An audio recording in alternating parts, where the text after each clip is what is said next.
Hello friends, welcome to my channel. இன்றைக்கி நம்ம பார்க்க போகிறது ஒரு சூப்பரான புடலங்காய் கூட்டு வந்து நம்ம எப்படி செய்கிறதுன்னு பார்க்க போகிறோங்க. வாங்க வீடியோக்குள்ள போகலாம்.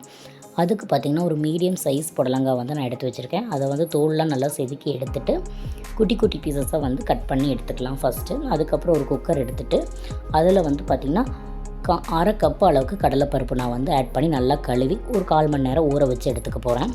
நீங்கள் வந்து எந்த கப்பு நீங்கள் வந்து சமையலுக்கு யூஸ் பண்ணுவீங்களோ உங்களோட அளவுக்கு ஏற்ற மாதிரி நீங்கள் யூஸ் பண்ணிக்கோங்க. 2 தக்காளி வந்து ஒரு மீடியம் சைஸ் தக்காளி வந்து குட்டி குட்டியாக கட் பண்ணி எடுத்து அந்த கடலைப்பருப்பு தண்ணி வச்சுருந்தோம்லங்க அதுக்குள்ளே ஆட் பண்ணி நம்ம குக்கர் வந்து அடுப்பில் வச்சிடலாம். 1/4 டீஸ்பூன் அளவுக்கு மஞ்சள் ஆட் பண்ணியிருக்கேன். லைட்டாக வந்து விளக்கெண்ணெய் ஆட் பண்ணுறேன். அதிகமாக ஆட் பண்ண வேண்டாம், ஸ்மெல் வரும். லைட்டாக ஆட் பண்ணிவிட்டு குக்கர் மூடி போட்டு எடுத்து வச்சிடலாம். 2 விசில் விட்டு எடுத்தால் போதுங்க, சூப்பராக வெந்து வந்துடும். நம்ம குக்கரில் வந்து பருப்பை வேக வச்சு எடுத்து பண்ணோம்னா ஃபாஸ்ட்டாக வேலை நமக்கு சீக்கிரமாக ரெடி ஆயிரும். அதுக்கு தேவையான மசால் பார்த்துடலாம். தேங்காய் வந்து ஒரு மீடியம் சைஸ் குட்டியாக இருந்தாலே போதுங்க.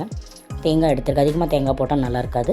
பட்டை, கிராம்பு, மிளகு, ஜீரகம், கருவேப்பில், 2 பல் பூண்டு, சோம்பு, கசகசா, அப்புறம் பார்த்திங்கன்னா 2 பல் பூண்டும் ஒரு துண்டு இஞ்சியும் தான் ஆட் பண்ணியிருக்கேன். அவ்வளோதான். இது எல்லாத்தையுமே போட்டு நம்ம அரைச்சி எடுத்துக்கலாம். லைட்டாக வாட்டர் ஆட் பண்ணிவிட்டு இதை நம்ம எல்லாமே போட்டு அரைச்சி எடுத்துக்கலாம். ரொம்ப நைஸாக வந்து அரைக்கணுங்கிறது இல்லைங்க, லைட்டாக வந்து ஒரு பருப்பருன்னு இருக்கிற மாதிரி அரைச்சாலே போதும். புடலங்காய் கூட்டுக்கு மட்டும் இல்லைங்க, பூசணிக்காய், சுரக்காய், இதில் எல்லாத்துலேயுமே இந்த மெத்தட்லேயும் நம்ம வந்து கூட்டு ப்ரிப்பேர் பண்ணலாம், செம்மையாக இருக்கும்.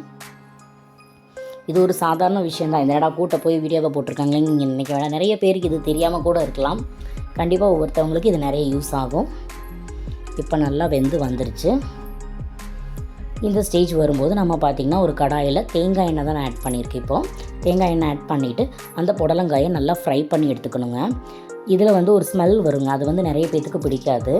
அதனால் இதை லைட்டாக ஒரு ஆயிலில் வந்து ஃப்ரை பண்ணி எடுத்து அதுக்குள்ளே போட்டு நம்ம மறுபடியும் அடுப்பில் வைக்க போகிறோம். பாருங்கள், இந்த பதம் இருக்கா, இதை மறுபடியும் நம்ம அடுப்பில் வச்சிடலாம். வச்சு ஒரு கொதி வந்தோடனே அந்த ஃப்ரை பண்ணி வச்சுருக்கிற புடலங்காயை நம்ம உள்ளே ஆட் பண்ணிவிட்டு மசாலும் உள்ளே ஆட் பண்ணிட்டோம்னா நல்லா பச்சை வாசனை போகிற மாதிரி நல்லா சுண்டி வரணும். இதில் பார்த்திங்கன்னா உப்பு, மிளகாய் பொடி நம்ம இப்போ இந்த ஸ்டேஜில் வந்து நமக்கு தேவையான அளவு நம்ம ஆட் பண்ணிக்கலாம். மிளகு நம்ம போட்டிருக்கோம், அதுக்கு தகுந்த மாதிரி நீங்கள் மிளகாய் பொடி நீங்கள் ஆட் பண்ணிக்கோங்க. இப்போ பார்த்திங்கன்னா அந்த ஃப்ரை பண்ணுறது வந்து பார்த்திங்கன்னா புடலங்காயை வந்து ஆயிலில் ஃப்ரை பண்ணிக்கிறது ரொம்ப ரொம்ப நல்லதுங்க. ஏன்னா அது ஒரு ஸ்மெல் வரும். முள்ளங்கி எல்லாம் சாம்பாரில் போடும்போது இந்த மாதிரி ஒரு ஃப்ரை பண்ணி போட்டோம்னா நல்லாயிருக்கும். ஃப்ரை பண்ணாமல் போடும்போது அது ஒரு ஸ்மெல் வரும். இப்போ நமக்கு அது வந்து சுண்டி வந்துருச்சு. அந்த ஸ்டேஜ் வரும்போது தான் தாளித்து ஊற்றியாச்சு. இப்போ பார்த்தீங்கன்னா கடுகு, கடலைப்பருப்பு, சின்ன வெங்காயம், கருவேப்பிலை போட்டு நல்லா தாளித்து உள்ளே ஊற்றியாச்சு.